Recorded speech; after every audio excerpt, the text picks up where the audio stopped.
ถ้าฉันนี่เป็นคนธรรมดาทั่วไปไม่ใช่ภาพสวยงามอย่างที่เธอวาดไว้ขอถามสักคำหนึ่งจะมีสิทธิ์ไหมจะบอกคำนี้ไปกับเธอเพราะฉันไม่ใช่คนมีเวทมนต์วิเศษเนรมิตดวงดาวให้เธอก็คงไม่ไหวที่ฉันพอทำได้คือเอ่ยคำนี้ที่เก็บไว้ข้างในนี่คือสัญญาที่มาจากหัวใจก็ไม่รู้จะเอ่ยคำไหนได้ดีกว่าสี่พยางค์ที่ฉันจะขอพูดไปรักเธอคนเดียวแค่ตรงนี้ที่ใจของฉันมีคือรักแท้เธอทุกนาทีที่เธอช่วยรักมันไปได้ไหมรักเธอคนเดียวแม้จะดูเป็นคำสั้นๆคำหนึ่งเท่านั้นแต่ว่ามันจะยาวนานแสนนานตราบที่มีลมหายใจขอให้เชื่อใจฉัน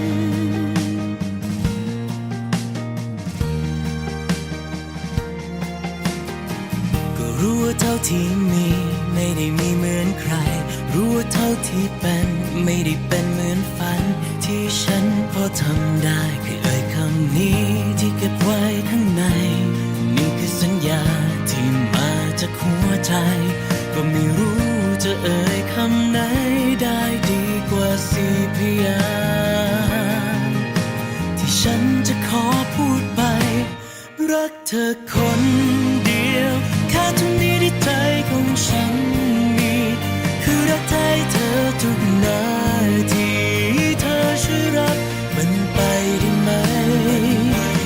รักเธอคนเดียวแม้จะดูเป็นคำสั้นๆคำหนึ่งเท่านั้นแต่ว่ามันจะยาวนานแสนนานตราบที่มีลมหายใจขอให้เชื่อใจฉัน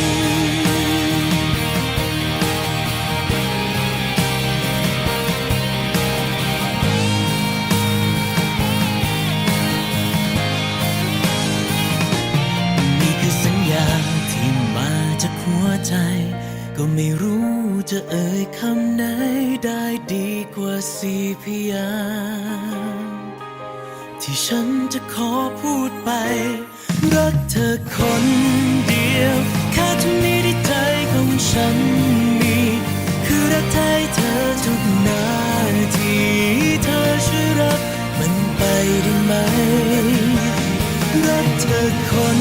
เดียวแม้จะดูเป็นคำสั้นๆคำหนึ่ง